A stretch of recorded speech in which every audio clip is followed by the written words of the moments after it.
আসসালামু আলাইকুম। আশা করি সবাই ভালো আছেন।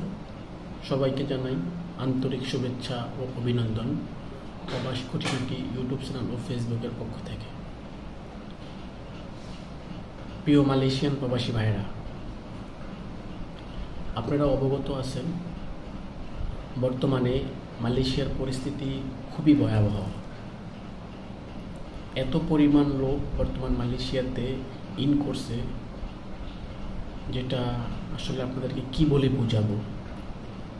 মালয়েশিয়ান গভর্নমেন্ট কয়েকদিন আগে তাদের একটা বিবৃতিতে তারা জানিয়েছে যে তাদের দেশে বর্তমানে প্রায় 25 লক্ষ ফরেন ওয়ার্কার নিবন্ধিত আছে, আর যারা অবৈধ আছে সেটার তো কোনো সংখ্যা নির্ধারিত নাই।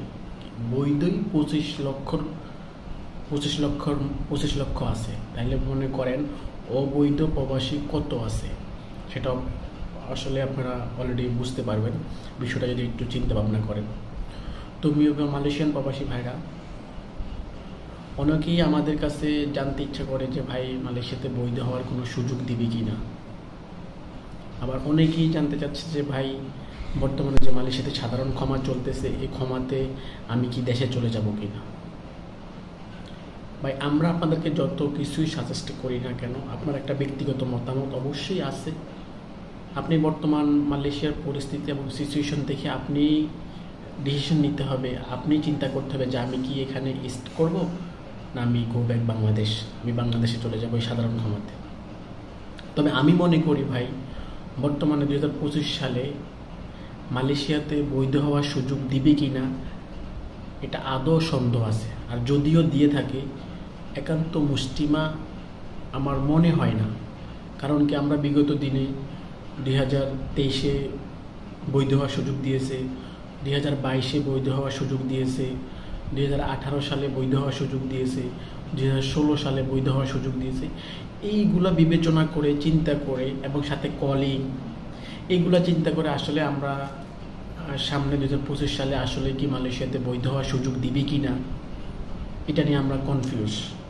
তবে আমি আপনাদেরকে সাজেস্ট করবো ভাই বর্তমান মালয়েশিয়ার যে পরিস্থিতি, যে পরিমাণ ধরপাকড় চলতেছে, যারা দেশে চলে যেতে চাচ্ছেন আর দেশে এই সাধারণ ক্ষমায় চলে যেতে চাচ্ছেন, আমি মনে করি আপনারা চলে যাওয়াটাই বেটার।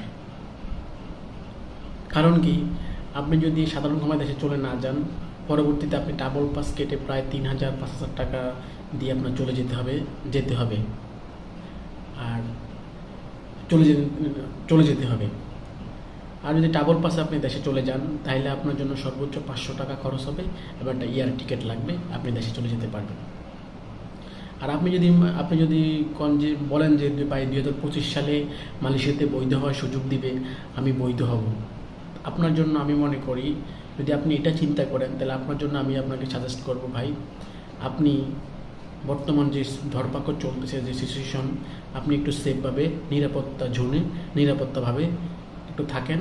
যদি আপনার ভাগ্য ভালো হয়, যদি মালয়েশিয়ান গভর্নমেন্ট যদি সুযোগ দেয় বৈধ হওয়ার জন্য, তাহলে আপনি বৈধ হতে পারবেন। আর যদি সুযোগ না দেয় সেটা তো একান্তই ব্যাড লাক, গুড লাকের কোনো কিছু নাই। সেটা আপনি পরে পস্তাবেন, সেটা আপনার বিষয়। আর আমরা সাজেস্ট করব বর্তমান পজিশন হিসাবে আপনি বাংলাদেশে চলে যান, আবার নতুনভাবে কোনো কিছু ট্রাই করেন।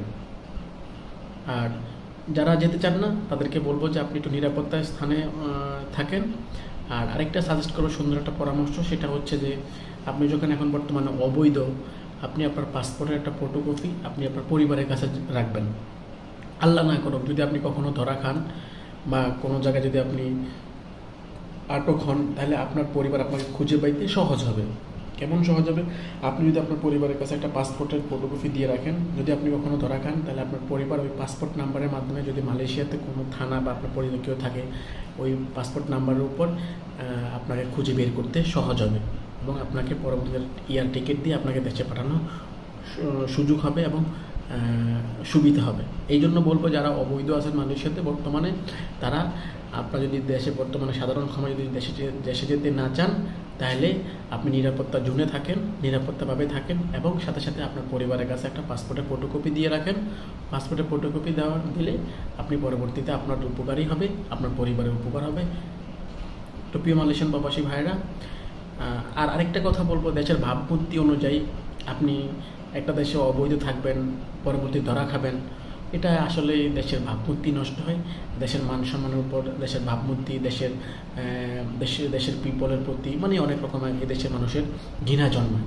তো এই জন্য নিজেকে এবং নিজের দেশকে রিপ্রেজেন্টেটিভ করবেন, সুন্দরভাবে রিপ্রেজেন্টেটিভ করবেন, দেশকে ভালোবাসুন, আপনি এগিয়ে চলুন। আপনার নিরাপত্তা কামনা করে আজকের মতো আমি বিদায় নিচ্ছি। ভালো থাকবেন, সুস্থ থাকবেন। আবারও নতুন কোনো ভিডিও নিয়ে আপনাদের সামনে হাজির হব। এই পর্যন্ত ভালো থাকেন, সুস্থ থাকেন। আসসালামু আলাইকুম ওয়া রাহমাতুল্লাহি ওয়া বারাকাতুহু।